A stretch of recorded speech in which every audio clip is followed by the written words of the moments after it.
Year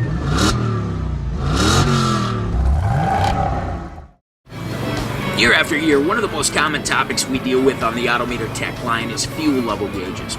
While one of the simplest gauges we make, there are a number of variables that have the potential to trip you up if you're unprepared. We decided to take a road trip to put together some information on the topic. Hopefully, we can help you to get your fuel level gauge installed correctly the first time, or sort out one that isn't functioning the way you want it to. Now, for the past 100 years or so, the basic concept of a fuel level gauge and sender hasn't changed. The gauge is in essence an ohm meter with an E and an F rather than numbers to indicate resistance. Typically, the sender has a float of some sort attached to a rheostat that varies resistance depending on the position of the float.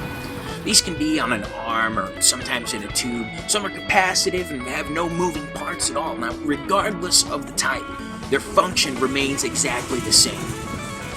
Autometer makes gauges in a number of different resistance ranges as well as programmable units should the range of your sender not be covered. We've got this old Chevy here to use as a test bed. Everything is easily accessible and out in the open on this truck, which makes it the perfect demonstration vehicle. The first step in getting your fuel level gauge working is to determine the resistance range of your sending unit. We need to know what the sender reads at full and at empty to select the proper gauge. Because our Chevy has the sender right behind the seats, we decided the easiest way to do this was to simply remove it and perform a bench test. After disconnecting the fuel line from the pickup tube, we remove the retainer ring and then very carefully pull the sender free from the tank. We don't want to bend the arm during removal, as that's a whole nother set of issues we don't need. Having a shop towel close by is a great idea, as we don't want to drip fuel all over the interior. The resistance ranges Autometer has available are 0 to 90 ohm for mid-60s through mid-90s GMs, 0 to 30 for older GMs, 73 to 10 for older Fords and Chryslers, 16 to 158 for more modern Fords, and 240 to 33, which is sort of a universal aftermarket range. Once everything's out, you'll want to put a towel over the hole to keep the cabin from filling up with fumes. With the sender on the bench, we then hook the positive lead of our ohm meter to the signal terminal and ground out the negative.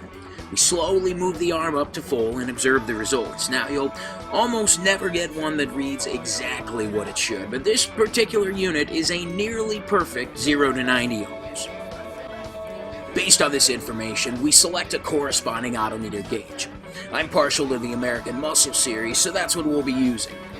We put together the wiring by crimping 1/4-inch spade connectors to the ends.